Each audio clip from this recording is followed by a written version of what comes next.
Hola, soy Evelyn Hernández Castillo de la Licenciatura en Educación Física del año segundo, Grupo B. A continuación, presentaré un video sobre la hipótesis de la variabilidad de la práctica en educación física y el deporte. Se entiende por práctica variable o variabilidad de la práctica a la idea de ir cambiando constantemente el contexto y condiciones del ambiente, de manera que los estudiantes, al momento de resolver las tareas, deban poner en juego sus capacidades de ajuste y adaptación a las distintas condiciones del entorno. Al variar constantemente la práctica, se aumentan los niveles de incertidumbre y, por lo tanto, se demanda de la capacidad de adaptarse, adaptar sus respuestas y establecer nuevas capacidades.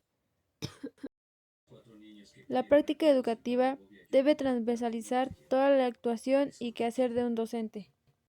Deben existir propósitos y objetivos claros que orienten los procesos educativos, conjuntamente con lo anterior y de manera de poder contextualizar el quehacer del profesor.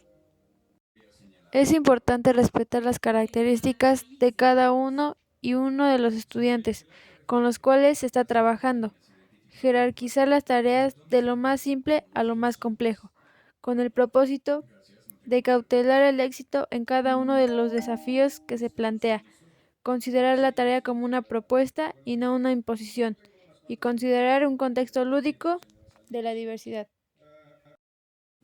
La integridad, la variabilidad y la diversidad son categorías diferentes que han de darse como una unidad en el proceso educativo para lograr una mayor contribución de la educación física a la formación global de la personalidad, utilizando las actividades físico-deportivas.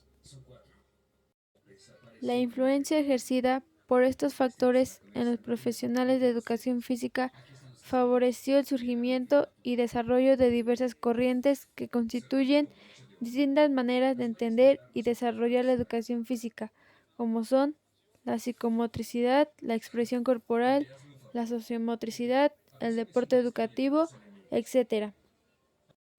Estas corrientes contemporáneas de educación física han enriquecido ampliamente la epistemología de esta joven materia interdisciplinar. El enfoque integral físico-educativo tiene como premisa fundamental conceder una gran importancia al alumno como sujeto activo, constructor de su propio aprendizaje. Sin embargo, hay que observar que los alumnos son diferentes, que no todos tienen el mismo ritmo de aprendizaje, ni el mismo nivel de desarrollo físico. En las clases de educación física, las diferencias individuales se destacan por múltiples factores.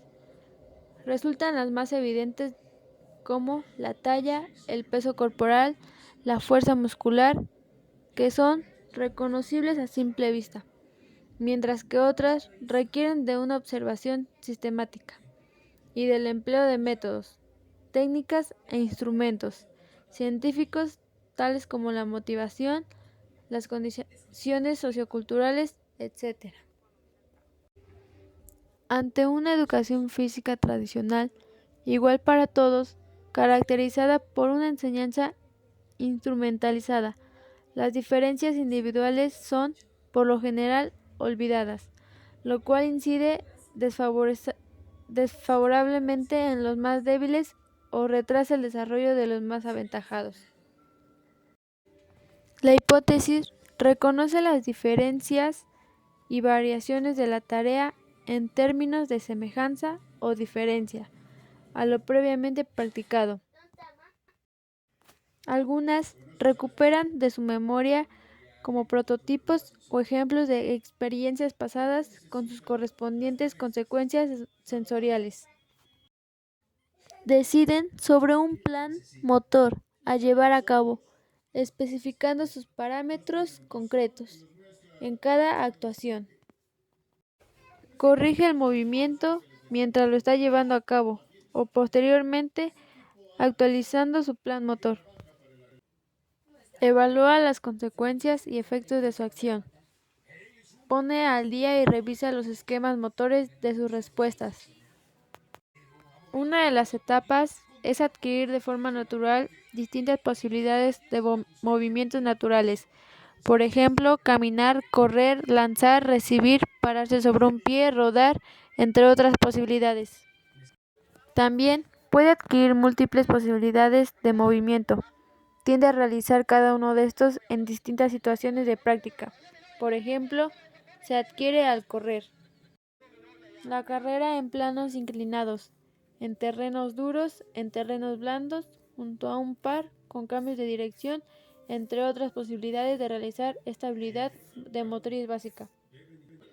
Gracias a la adquisición de nuevas múltiples posibilidades de movimiento, se tiende de manera natural a dar solución a un mismo problema motriz de distintas formas. Por ejemplo, sacar un objeto de una altura, un balón de árbol, se puede realizar a través de la ejecución de las habilidades motrices básicas de lanzar y correr.